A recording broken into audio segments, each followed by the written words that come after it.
pullets. I'm doing good through this below freezing.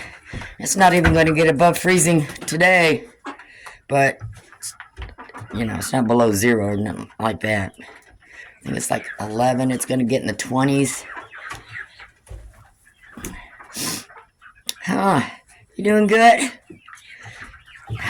Just gave him some of the wet feed for get him going in the morning. Got the water was changed out to warm apple cider vinegar water. And even though I do have a heat bulb in that one, the rest are just regular bulbs. Their water still kind of froze in here last night. So, I mean, they do have that heat plate there, and they kind of lay there in front of it and stuff, but if it wasn't for the below freezing temps, I wouldn't even have that. I would have a regular bulb in that one too, but I got it high enough up that I think it's just kind of cutting the chill out of the top of the air a little bit. But I'm in the shed here, and it's cold in here. Yes, it is. That's your favorite spot, ain't it? That board. So, gets a little nicer. We get through this freezing week, this freeze blast week. I'm going to redo this, so their feed and stuff's going to be over here. Some of this toys and stuff, and that is going to be that. I'm going to make that more of a playground on that side. So if they want to eat and drink, they'll have to come over here. That way, I don't have two of them changing out. It's just some of them kind of separate, but they just got to make it a few more days. A few more days. We get over these temps. And then half of you be going to your new home. Yeah, and the other half's going to go to the chicken run kennel and eventually acclimate into the main flock. Yeah. You like that wet feed, don't you? And I put, I grind up, put my little grinder, some oats, spices, herbs, stuff like that. Garlic powder, you know, just stuff, and I grind it up and I sprinkle a little bit of it over the top of their crumbles, and then I put warm water in there. So I'm starting to acclimate them and getting them into other foods and herbs and spices and all that good stuff. I just gotta throw them in some grit now. Let me get your little grit bowl and get that ready. But they're doing real good. Okay, so everybody's doing good. I went in the coop last night after they went to sleep and put some mushers on the rooster's combs. Would you quit pecking my leg? Huh? I'm paying attention to you. So, where I've used the mushers with my bear, would you quit pecking at me? So there's nothing wrong with this comb. It's just he did get a little frostbite on it, but there was some gook, some corner straw or something that fell into the mushers, and I just slapped it on him.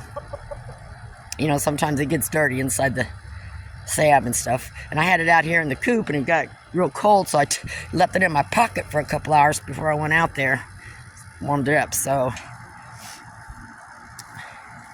Yeah, you look pretty good, Wilbur. Look pretty good. So I got on their combs, on their wattles. Edward is the one that started see the little black spot, grayish spot there. So hopefully that'll get healed up. Huh. I'm sorry about last night. Had to do it. And the girls look okay. It is below freezing. Let me move this water now. I went and got them some warm water, and they always hang out here through the day.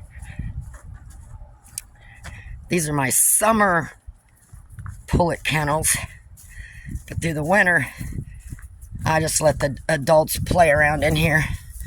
Huh. Let me get a level spot so it don't leak out. There you go. What do you want? I don't have anything. Chase. I always bring them a treat over here. they had a treat already. And then I made sure I put some some extra plastic around there for them, because they hang out there through the daytime and help break the wind. Let me see your comb, Edward. We'll just have to keep putting salve on it. Should heal up. We only got a few more days of below freezing. And they will not stay in the chicken run. They don't like it in there or something. They like to be outside in the sun.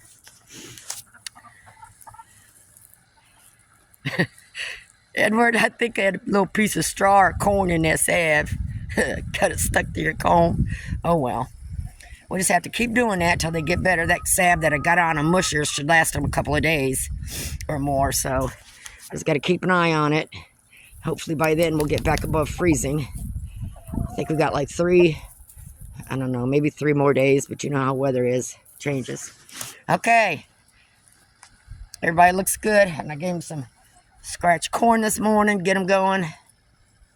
They got feed in both places. They got water now in both places. So they got some, I just brought that water out. And then they got the doggy bowl water inside the chicken run, which stays warm. Because the one in the chicken run is one of those plug-in ones. It keeps the water warm. All right. Everybody good? I'm going to go in the house and make you guys some more flock blocks. I'm out. And I'll bring him one out later. Go play. And I put more straw in those kennels for them too. So they've been hanging out in there. All right. Okay, day 2. I did get a couple of poopy butts this morning. See how fast they make a mess? And I put that tray out there for the waterer. I did lose one chick. Don't know why. I got up this morning and went to change pads, and there was one that was passed away underneath one of these heat plates there. So I don't know if I got squished or what, but once in a blue moon, that happens. Why don't you come out?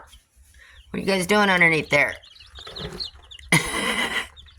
What are you doing? Look how fast they can mess everything up. They're doing good, though. I'm keeping an eye on them.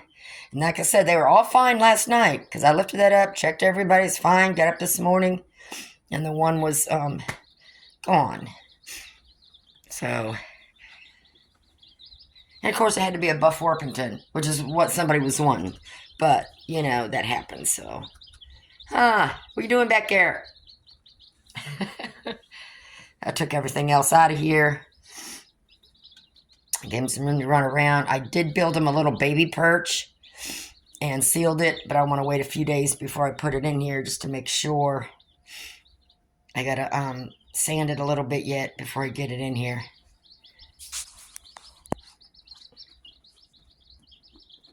They're doing good.